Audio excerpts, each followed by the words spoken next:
Hello friends, कैसे हैं आप सभी। आशा करता हूं आप सभी अच्छे होंगे। तो एक बार फिर से मैं प्रशांत चौहान आप सभी का दिल खोल के स्वागत करता हूं आप सभी के अपने परिवार ऋषिकुल अकेडमी में। तो प्यारे साथियों, जैसा कि आप सभी को पता है कि जो हमारा टॉपिक चल रहा था नाउन, हो सकता है शायद आज उसकी लास्ट क्लास हो। आज हमारा नाउन टॉपिक पूर्ण रूप से कंप्लीट हो जाएगा।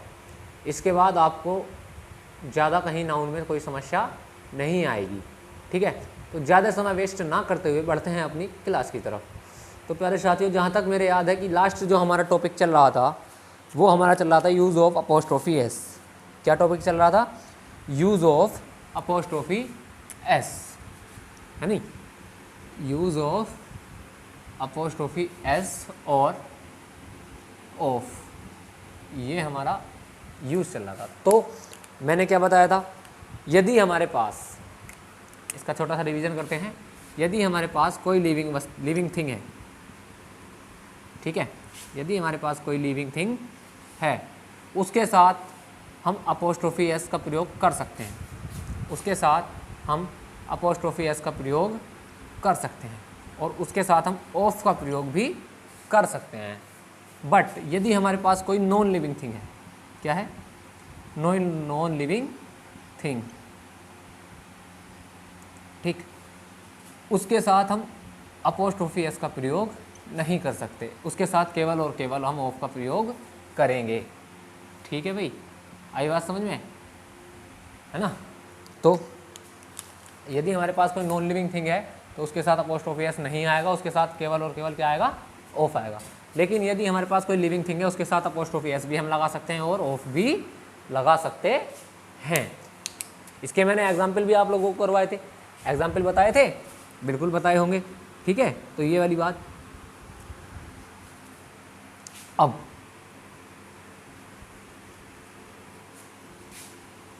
चलिए बढ़ते हैं हम अपने अगले कॉन्सेप्ट की तरफ। ये था लास्ट हमारा कॉन्सेप्ट जो मैंने अभी बताया कि लिविंग थिंग यदि हमारे पास है तो उसके साथ हम अपोस्ट्रोफी एस का प्रयोग कर सकते हैं और ऑफ का प्रयोग भी हम उसके साथ कर सकते हैं। लेकिन यदि नॉन लिविंग थिंग हमारी है तो उसके साथ हम अपोस्ट्रोफी एस का प्रयोग नहीं कर सकते, उसके साथ केवल और केवल ऑफ का प्रयोग हम करेंगे, उसके साथ केवल और केवल हम किसका प्रयोग करेंगे? ऑफ का प्रयोग करेंगे, ठीक है। अब बढ़ते हैं अगले कॉन्सेप्ट की तरफ, ठीक। अगला कॉन्सेप्ट हमसे क्या बोलता है, ठीक है भाई। अगला कॉन्सेप्ट हमसे बोलता है कि यदि कभी भी सेंटेंस के अंदर हमारा इस प्रकार से दिया गया हो, क्या दिया गया हो? यदि सेंटेंस के अंदर हमारा noun apostrophe S plus noun apostrophe S plus noun, इस तरीके से यदि हमारे अंदर सेंटेंस, ठीक है भाई। बढ़ते हैं अपने अगले कॉन्सेप्ट की तरफ। अगला कॉन्सेप्ट हमारा क्या बोलता है कि, अगला कॉन्सेप्ट हमारा ये बोलता है कि एक सेंटेंस के अंदर दो बार हम अपोस्ट्रोफी एस का प्रयोग नहीं कर सकते। एक सेंटेंस के अंदर दो बार हम अपोस्ट्रोफी एस का प्रयोग नहीं कर सकते, ये हमारा कहना गलत हो जाएगा। किस प्रकार के एग्जाम्पल से हम समझते हैं? देखिए, यदि हमारे पास एग्जाम्पल मिलता है क्या,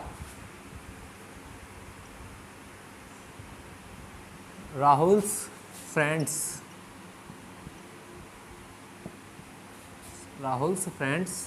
शर्ट हैज़ बीन वॉश्ड, ठीक है।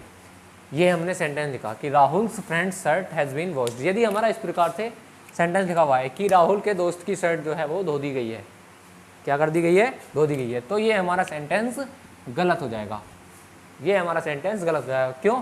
क्योंकि यहाँ पर भी अपोस्ट्रोफी एस है, यहाँ पर भी अपोस्ट्रोफी एस है। एक सेंटेंस के अंदर दो बार हम अपोस्ट्रोफी एस का प्रयोग नहीं कर सकते। तो ये सेंटेंस यदि हम सही करना चाहें तो कैसे बनेगा? द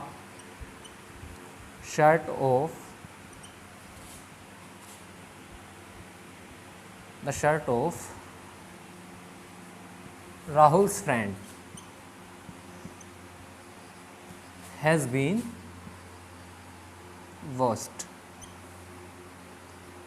यदि ये सेंटेंस हमारा इस प्रकार से बनाना सही होगा, तो यही मैंने बताया था कि जब हमारा दो बार अपोस्ट्रोफी एस, तो बीच वाला जो हमारा जो बाद वाला नाउन होता है उसमें अपोस्ट्रोफी एस हम हटा देते हैं, उसे हम लग देते हैं, ऑफ से उसे जोड़ देते हैं। इसका मतलब the shirt of Rahul's friend, कि राहुल के दोस्त की जो शर्ट है हैज़ बीन वॉश्ड मतलब धो दी गई। तो ये बात थी हमारे अगले टॉपिक की तरफ, क्या कि कभी भी हमारे एक सेंटेंस के अंदर 2 बार अपोस्ट्रोफी एस नहीं आ सकते। तो उसे हम एक जो दूसरा वाला हमारा नाउन होता है उसे हम ऑफ से दिखाते हैं, किसी से दिखाते हैं, ऑफ से हम उसे दिखाते हैं। ठीक है भाई, आशा करता हूँ ये वाली बात समझ में आई होगी। ठीक, चलिए अब जो हमारा अगला टॉपिक है, मतलब अगला कॉन्सेप्ट है, वो हमसे क्या कहता है।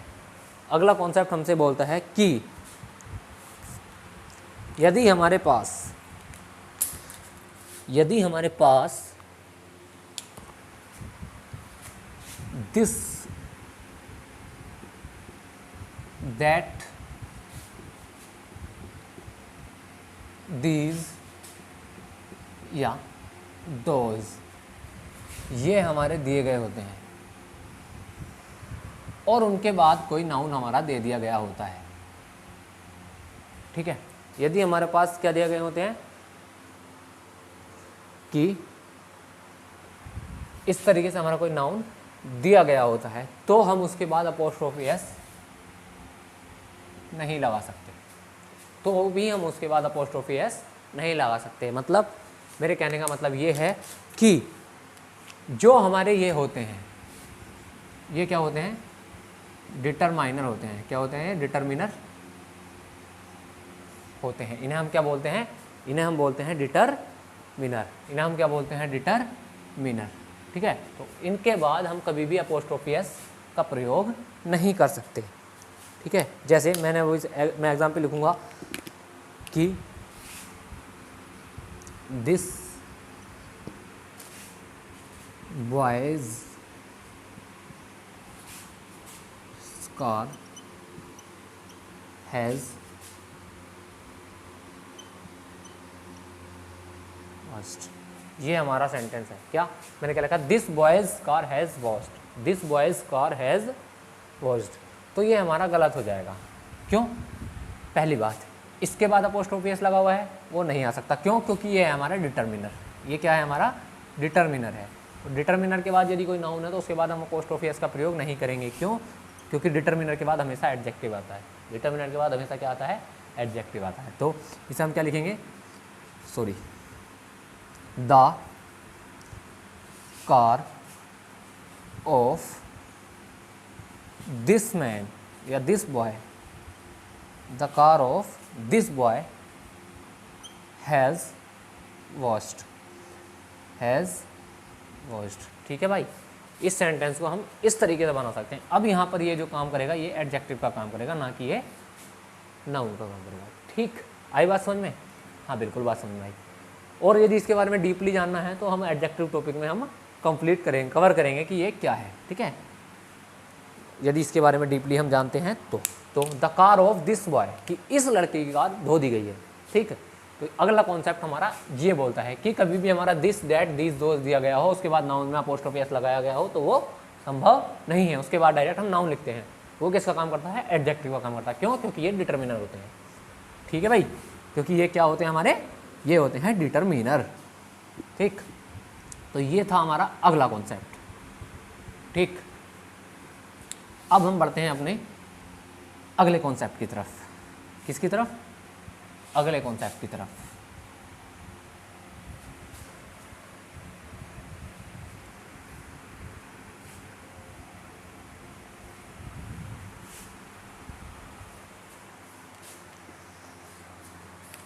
यदि हमारे पास इस तरीके से कोई लिखा हुआ होता है, क्या सबसे पहली बात, सबसे पहले हमारे पास द, है ना, सबसे पहले हमारे पास क्या लिखा हुआ है?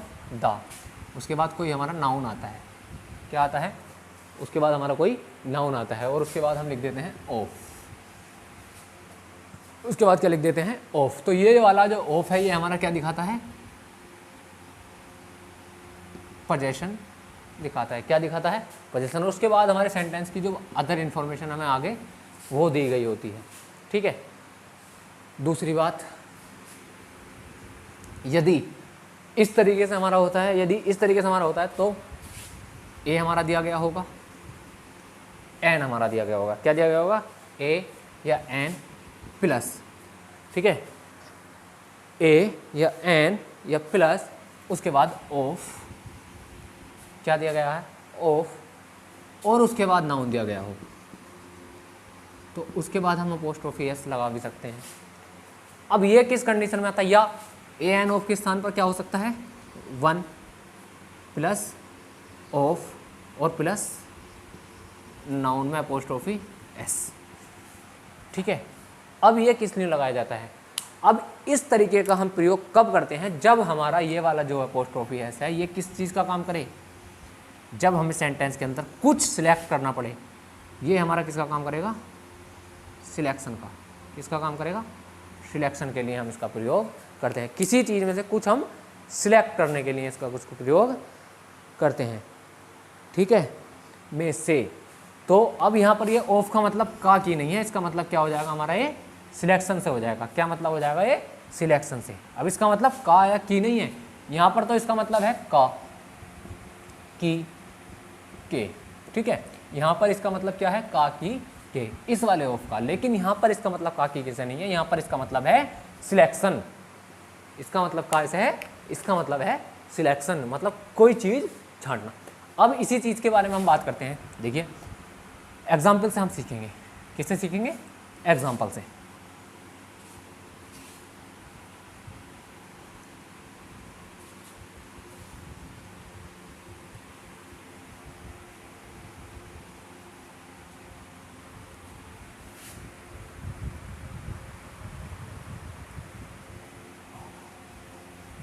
ठीक है भाई, अब हम इसके एग्जाम्पल से बात करते हैं।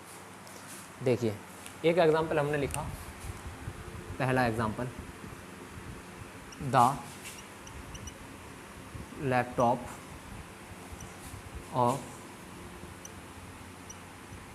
Shivam, the laptop off Shivam is new. ठीक है भाई, कि the laptop off Shivam is new, यानी इसका मतलब क्या है, शिवम का लैपटॉप जो है नया है।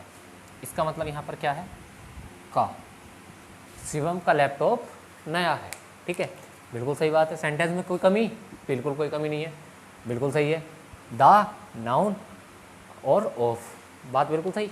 बाकी आगे जो हमने बताया वो बताया। ठीक है, इस सेंटेंस के अंदर हमारी कोई दिक्कत नहीं है। ठीक है, अब यहाँ पर हम लिखते हैं one of Shivam's, one of Shivam's laptop, one of Shivam's laptop is या आर न्यू, है नहीं। अब देखिए, अब मैंने क्या लिखा कि one of Shivam's laptop is या आर न्यू। अब इसका मतलब क्या है, देखिए यहाँ पर इसका मतलब था का, अब इसे वन ऑफ शिवम्स लैपटॉप यानी शिवम के लैपटॉप में से। अब यहाँ अपोस्ट्रोफी एस का काम क्या है, के। अब अपोस्ट्रोफी एस का काम क्या है, के। अब इसका मीनिंग, के का मीनिंग क्या देगा, के का मीनिंग ये देगा कि शिवम के लैपटॉप में से एक, वन ऑफ का मतलब है में से, इसका मतलब है में से। यदि हमारा वन ऑफ दिया गया हो तो इसका मतलब है में से, कि शिवम के लैपटॉप में से एक कोई सा न्यू है। मतलब एक की बात चल रही है तो एक के साथ कौन सी वर्ब आएगी हमारी, इज। आर हमारा गलत हो जाएगा कहना। ठीक है, तो यदि इस कंडीशन में हमारा दिया जाएगा, जो कॉन्सेप्ट हमारा क्या बोलता था, यदि द और लैप मतलब नाउन है और उसके बाद ऑफ लगाया है, उसका मतलब क्या है, का से है, उसका मतलब का से है। लेकिन यदि वन ऑफ दिया गया है, वन ऑफ या ए, अब या ऐसे में लिख रहा हूँ। ठीक है, इसकी तरीके से मैंने एक लिख दूँ, ए लैपटॉप, क्या लिखा, सॉरी, है ना, हाँ सही तो है, ए लैपटॉप ऑफ रोहित इज या आर न्यू, किसी रोहित के लैपटॉप में से एक नया है। मतलब a laptop of Rohit is new, Rohit का एक लैपटॉप नया है। अब इसका मतलब हमारा क्या है, का। इस अपोस्ट्रोफी एस का मतलब क्या है, का। लेकिन आ लैपटॉप ऑफ रोहित, इस ऑफ का मतलब है कि एक में से, दूसरे भी उसके पास लैपटॉप होंगे, इसका मतलब क्या है, में से, रोहित के लैपटॉप में से एक नया है। तो इसका मतलब एक है नया, तो इसका इज सही आ जाएगा, आर हमारा गलत हो जाएगा। आर हमारा क्या हो जाएगा, गलत हो जाएगा। आई बात समझ में? बिल्कुल आई होगी। चलिए बढ़ते हैं अगली चीज़ की तरफ। अब कभी कभी हमारा क्या होता है कि हमारा दिया जाता है इस प्रकार से,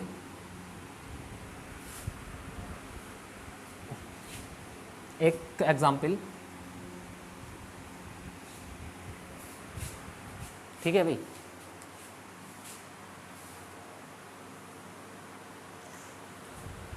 एक एग्जाम्पल हम लिखते हैं, he went to the one of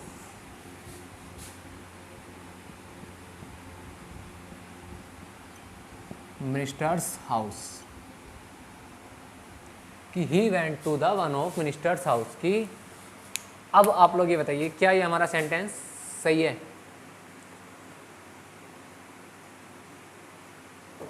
भाई मैंने अभी बताया, क्या बताया था कि वन ऑफ मिनिस्टर्स हाउस यहाँ पर सही है हैं? अब इसका मीनिंग निकालिए, he went to the one of ministers house, कि वह गया तो कहाँ? One of ministers house, ministers के घरों में से एक में, मिनिस्टर्स के घरों में से एक में हैं।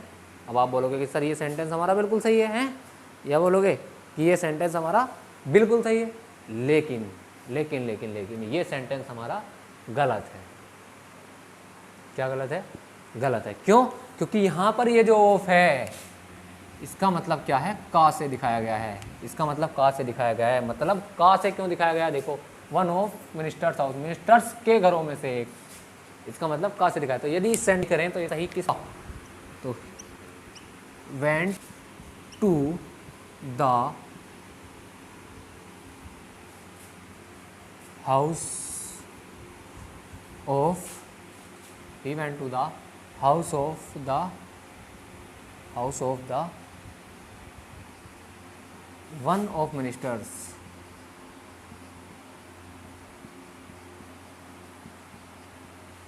he went to the house of one of the ministers, है ना? अब हमारा ये सेंटेंस सही है।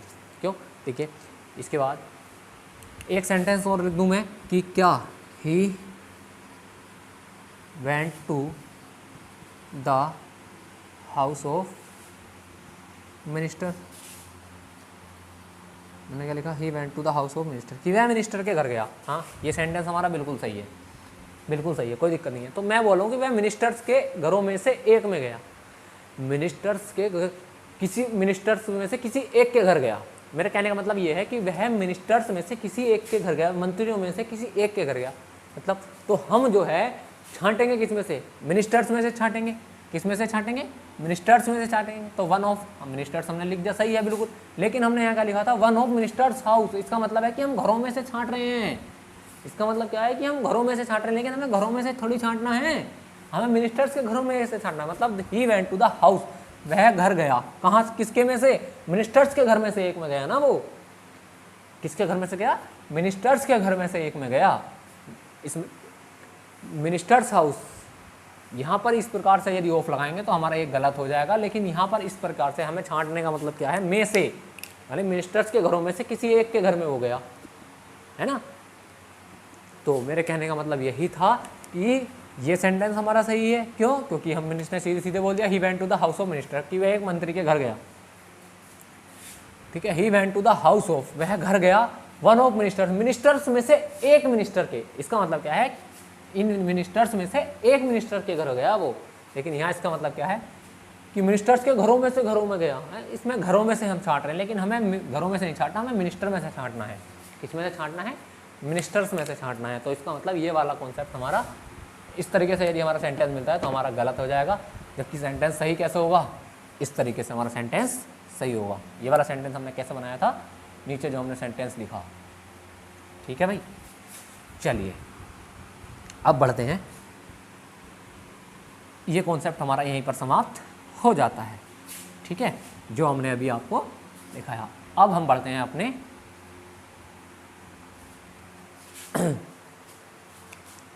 अगले।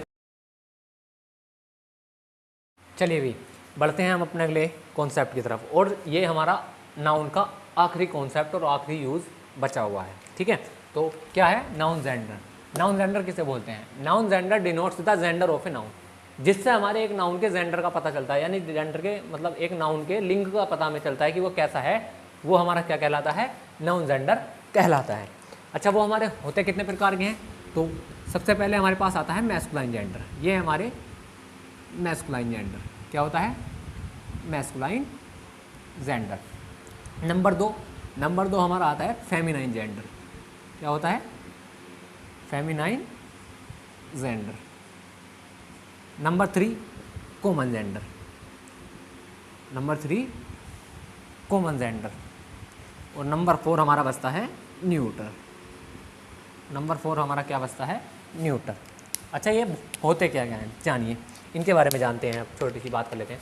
मैस्कुलाइन जेंडर का मतलब होता है पुल्लिंग से, मतलब जो पुरुष जाति का बोध करते हैं। जैसे मैंने लिखा बॉय, मैंने लिखा मैन, ठीक है, मैंने लिखा ऑक्स, है ना, मैंने और क्या लिखा, मैंने क्या लिखा, ये सारे हमारे क्या हैं?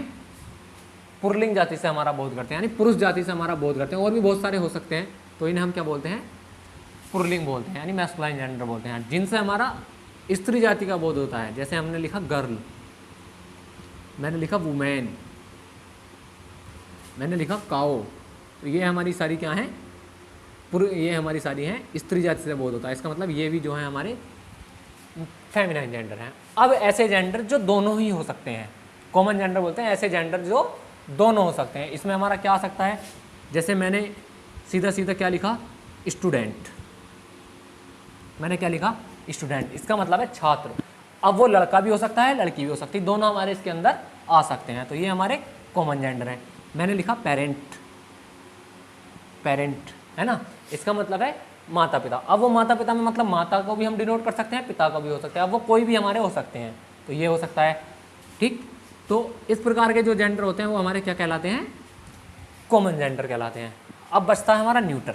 न्यूटर किसे बोलते हैं? जिसका ना तो कोई पुरुष, जो ना तो पुरुष जाति से बिलोंग करता है ना ही स्त्री जाति से। जैसे मैंने लिखा टेबल, ठीक है, चेयर, टेबल मीन्स मेज, चेयर मीन्स कुर्सी, ठीक, हैप्पी खुशी, एटसेट्रा। तो ऐसे जितने भी हमारे नाउन मतलब नाउन होते हैं ये क्या कहलाते हैं? हमारे न्यूटर, मतलब इनका कोई लिंग नहीं होता। तो मैस्कुलाइन जेंडर पुल्लिंग से मतलब है, फेमिनाइन जेंडर स्त्रीलिंग से मतलब है, कॉमन जेंडर जो दोनों हो सकते हैं, और न्यूटर जो जिनका कोई लिंग नहीं होता। इनके बारे में यदि और ज़्यादा जानना है, यदि और भी हमारे ऐसे बहुत सारे जेंडर हो सकते हैं जिनके बारे में हमें पता होना चाहिए कि ये फेमिनाइन है, मैस्कुलाइन है या कॉमन है, तो जितने भी हमारे ऐसे जेंडर हैं जो मैस्कुलाइन, कॉमन, फेमिनाइन जो भी हैं, ये सारे जेंडर की इन्हें और अच्छे से जानने के लिए हमें इन्हें खुद से पढ़ना पड़ता है। किससे पढ़ना पड़ता है? खुद से हमें इनकी पहचान करनी पड़ती है कि ये कैसे हैं। तो अब उन्हें हम कहाँ से पढ़ेंगे? तो जितने भी हमारे ऐसे जेंडर हैं, उन सब की PDF आप सबके टेलीग्राम चैनल, कौन सा? आप सबके टेलीग्राम चैनल यानी ऋषिकुल एकेडमी, ये वाला जो हमारा टेलीग्राम चैनल है, जितने भी हमारे जेंडर हैं उन सब की PDF आपको इस टेलीग्राम चैनल में मिल जाएगी। ठीक, तो जो ये है हमारा टेलीग्राम चैनल ऋषिकुल एकेडमी, आप इसमें जाना, ज्वाइन कर लेना। तो जितनी भी हमारी नाउन की PDF है, एक PDF हमारी इससे पहले वो थी जिसमें हमने सीखा था, क्या नाम है, काउंटेबल और अनकाउंटेबल नाउन के बारे में। ठीक है, अब हमारी PDF कौन सी मिलेगी आपको? मैस्कुलाइन और फेमिनाइन और कॉमन या न्यूट्रल जेंडर के बारे में जो भी PDF है आपको मिलेगी। उसमें हम ये भी बताएंगे कि किस तरीके से हम मैस्कुलाइन का फेमिनाइन बना सकते हैं, वो सब चीज़ उसमें लिखी मिल जाएगी। तो जाइए और चैनल को ज्वाइन कीजिए। ठीक है भाई, तो जो हमारा चैनल था वो हमने बताया। और इसमें सर्च करते वक्त एक चीज़ और ध्यान रखनी है, सर्च करते वक्त हमें एक चीज़ और ध्यान रखनी, क्या कि ऋषिकुल डालना, ऋषिकुल के बाद अकेडमी में कोई हमारे बीच में गैप नहीं होना चाहिए। अकेडमी में जैसे हम अकेडमी डालेंगे तो हमारा बीच में कोई गैप नहीं होना चाहिए, तो उससे हमारा ऑफिशियल चैनल आपके सामने खुल के आ जाएगा जब आप ऐसे डालोगे तो। ठीक है, जो हमारी PDF है वो आपको वहाँ मिल जाएगी, तो आप वहाँ से पढ़ लेना। तो आज हमारी नाउन की क्लास समाप्त हो गई। नाउन में जो था बस इतना था, इससे ज़्यादा हम नाउन में और नहीं है कुछ भी।